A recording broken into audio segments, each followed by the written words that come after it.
না পারো, মানে ওই যারা মেন্টালি ট্রমা দিয়ে যাও অন্য মানুষকে, যে ও বাচ্চা কথা বলছে না, ওকে এটা কে কেন কথা বলছে না, সময় মতো ওটা হয়নি ওটা হয়নি, মানে এক্সেসিভ জ্ঞান না দিয়ে যদি সান্ত্বনামূলক কথা বলা যায় কি বলতে পারো, তাহলে অবশ্যই সেটা একটা মাকে হেল্প করে।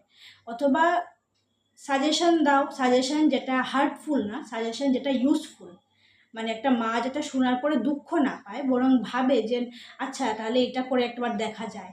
কারণ সে বলতে পারো যে সব জীবনে সব ট্রাই করা হয়ে গেছে তার বাচ্চাকে কথা বলানোর জন্য। কথা একবার বলে ফেললে সে সবই ঠিক হয়ে যায় এবং সব ধরনের ডিফিকাল্টি তখন মনটা একটু শান্তি পায়। কিন্তু এই যে অশান্ত মন থেকে মনকে শান্ত করার প্রসেসটা ভীষণ লম্বা হয়ে যায় এবং ভীষণ পেইনফুল হয়ে যায়। আর সবচেয়ে তার হচ্ছে হেয়ার লস হওয়া শুরু হয়ে যায়। তো যাই হোক, যারা নতুন মা হয়ে